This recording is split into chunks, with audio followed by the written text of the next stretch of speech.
Here I am, staring down at a pregnancy test that just confirmed my worst fears. 2 lines. Clear as day. My heart's racing, and my hand won't stop shaking. This isn't happening. Let's back up a bit because it's not like I woke up one day and decided to turn my life upside down. My marriage. Well, it's been like walking through a thick fog. Not bad, just there. That is until Mark came along.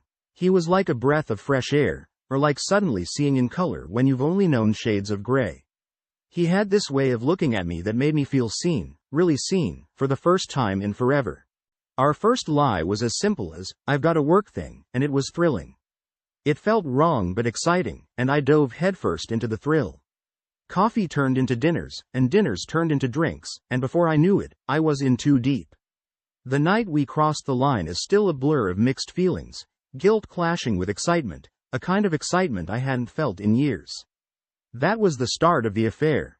Balancing my real life with this secret one became a bizarre routine. I became adept at juggling lies, inventing late-night work emergencies, and using my best friend as an alibi for weekends away. It was exhilarating and exhausting in equal measure. But then there was my husband's sister, Kara. She always had a way of seeing right through me, even on my best days. Lately, her looks had become more pointed, her comments loaded with unspoken accusations.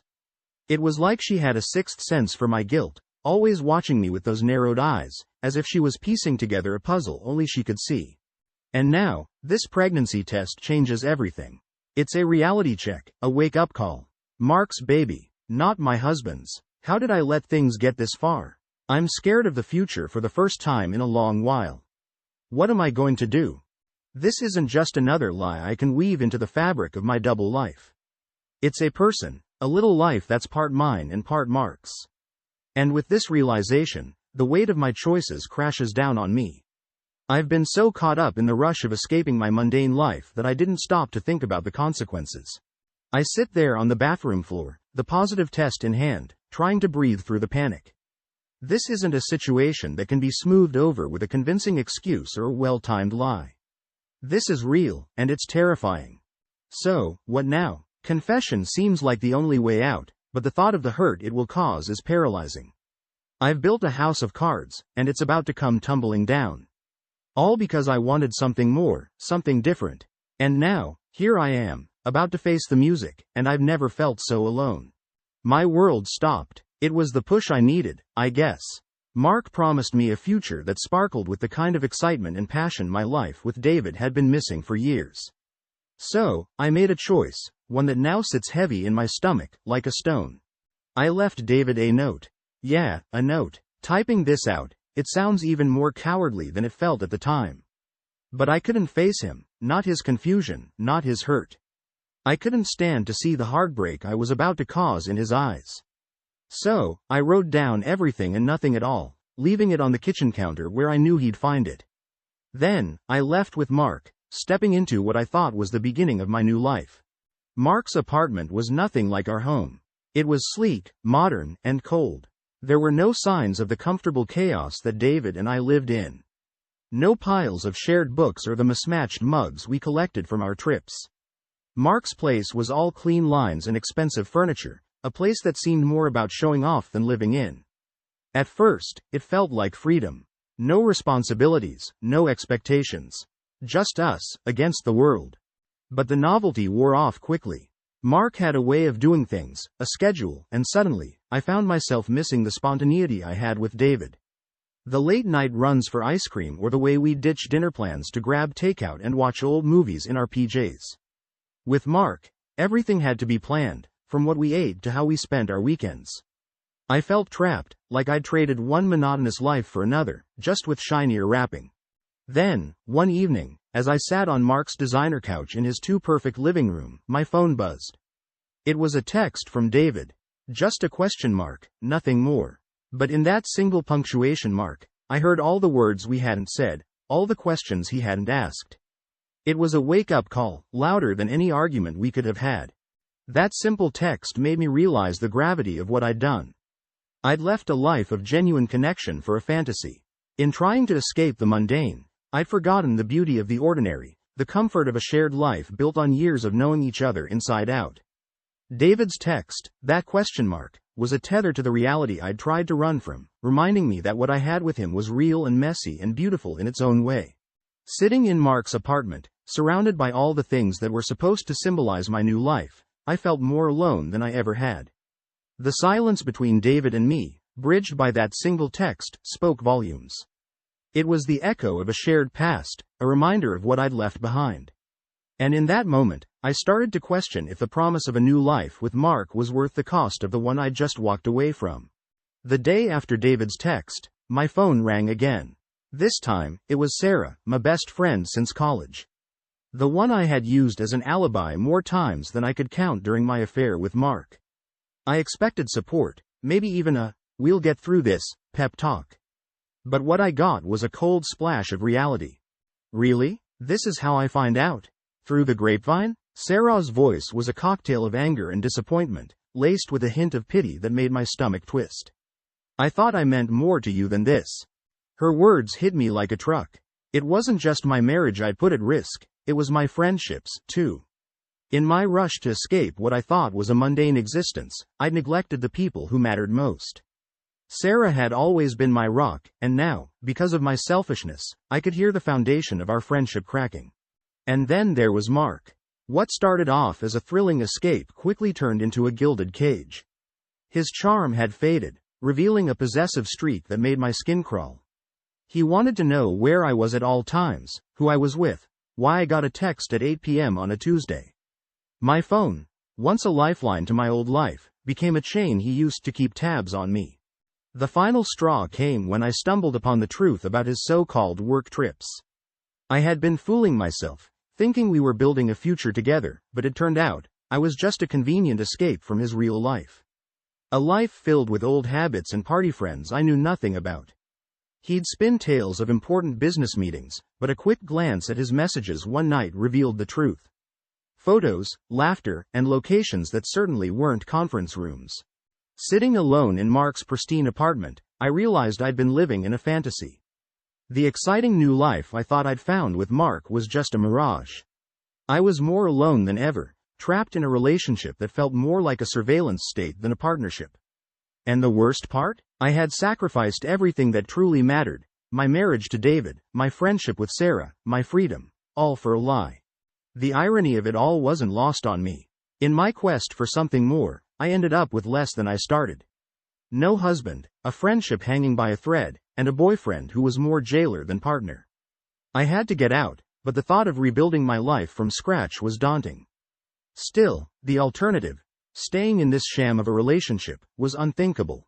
So, there I was, caught in the consequences of my actions, with a long road ahead to mend the bridges I'd burned. But the first step? That was clear. I had to leave Mark, confront the wreckage I'd left behind, and hopefully, find a way to start over. The thought was terrifying, but for the first time in months, I felt a flicker of hope. Maybe, just maybe, I could turn things around. The turn my life took next, I wouldn't wish on anyone. There I was, in a hospital room, staring at the sterile white ceiling, trying to find patterns in the speckles above me. Alone, utterly and devastatingly alone. Mark, the man who'd promised me the world, the man for whom I'd risked everything, was nowhere to be found. His promises, once so dazzling and full of hope, echoed hollowly in the empty room around me. The pregnancy, the symbol of our new beginning, took a dark turn. Complications arose suddenly, snatching away the future I'd begun to envision, a future that, despite everything, I'd started to want. Losing the baby felt like losing a part of myself I never knew I had. It was a grief so profound, a void so deep, that I struggled to breathe around it. And Mark? He refused to share that grief with me. It was as if the loss of our child, the child he had once spoken of with such warmth and excitement, meant nothing to him. His absence during my darkest hour spoke louder than any of his promises ever could. That was the moment I knew I had to leave. The realization hit me with the force of a tidal wave. I couldn't stay with a man who wouldn't stand by me in my time of need. My life with Mark, built on lies and escapism, had crumbled to dust, leaving me with nothing but regret and heartache. Frantically, I packed my things, each item a reminder of the mistakes I'd made. My hands shook as I zipped up my suitcase, the finality of my decision settling in. I was about to walk out the door, to walk away from Mark and the life I thought I wanted, when my phone lit up. David. His name on the screen felt like a lifeline, a connection to the life I'd left behind, to the woman I used to be. I hesitated, my finger hovering over the answer button. Part of me longed to hear his voice, to apologize, to explain. But what could I say? I'm sorry I tore our lives apart for a fantasy. How could I possibly convey the depth of my regret, the pain of my loss, or the clarity with which I now saw my mistakes? I didn't answer the call. Instead, I let it ring, David's silent pleas echoing in my heart as I walked out of Mark's door. The weight of my suitcase felt like the weight of my choices, heavy and undeniable. I had lost so much more than a marriage. I had lost a part of myself, a part one wasn't sure I could ever get back. But as I stepped into the cool air of the early morning, something within me stirred, a flicker of hope, maybe, or just the stubborn resilience of the human spirit. I didn't know where I was going or what I would do next. All I knew was that I had to move forward, one step at a time, away from the ruins of my past and towards the uncertainty of my future. The moment I stepped off the bus, the chill in the air matched the ice in my veins. I'd lost everything. My marriage, my home, and now, as I stood in front of my parents' door, I was about to face their judgment. The look on their faces when I explained everything, Mark, the affair, the pregnancy, the loss, was a mixture of disappointment and disbelief. They turned me away, unable to hide their crushing disappointment. We need time, they said, as if time could erase the choices I'd made. With nowhere else to go, I called Sarah. Despite everything, she answered. Her voice was cold, but after a pause, heavy with unspoken words, she offered her couch. Don't think this means I'm okay with what you did, she warned. But it was something. A flicker of the life I once had, dim but not yet extinguished. The next blow came just as I was starting to find my footing in this new, stark reality. David was asking for a divorce. Hearing the words felt like being submerged in ice-cold water, struggling for air. Another piece of me died with that news. The finality of it, the closing of a chapter I'd never be able to revisit, was overwhelming. I realized then just how much I'd lost, how much I'd taken for granted. I tried to pick up the pieces, to rebuild something from the ruins of my life. I started applying for jobs, any job, but it seemed my reputation preceded me. The whispers followed. That's her, the woman who left her husband for another man. No one wanted to hire the woman whose personal life was a cautionary tale of betrayal and poor choices. It felt like the stain of my actions was indelible, marking me as unworthy of trust or empathy. And then, as if to twist the knife already lodged in my heart, I received a text from Mark. A single photo of him with a new woman, both of them grinning, at a concert. The concert I had begged him to take me to. It was a clear message. He had moved on, and I was nothing but a forgotten chapter in his life. The pain of that realization, the utter disposability of my place in his world, was a new kind of agony. Sitting on Sarah's couch, surrounded by the remnants of my former life, I felt more alone than ever. The choices I had made seemed to form a chasm between me and the rest of the world, a chasm too wide to bridge. Yet, amidst the ruins, a stubborn spark of determination flickered to life. If my mistakes had led me here, then maybe, just maybe, my choices could lead me out. For the first time in what felt like forever, I faced myself, not as the victim of my circumstances, but as the architect of my fate. It was a daunting realization, but also an empowering one. I had fallen far, but I wasn't out of the fight. Not yet. The road ahead was uncertain, filled with challenges and likely more heartache. But it was a road I had to walk, one step at a time, toward redemption, toward forgiveness, toward a new life forged from the ashes of the old. The image of Mark, smiling and carefree with someone else at a concert I had longed to attend, ignited something fierce within me.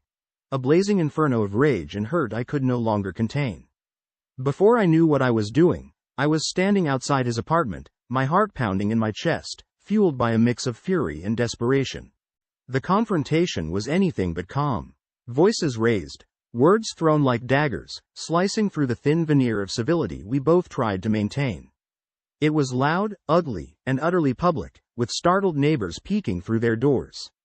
The details of our argument were a blur, a cacophony of accusations and denials, but the aftermath was crystal clear. I was done. I had stormed out of there with a finality that left no room for doubt. The bridge between me and Mark was not just burned, it was obliterated. In the fallout of that confrontation, Sarah became my unexpected pillar. Despite her initial anger and disappointment, she stood by me, a silent testament to the power of enduring friendships.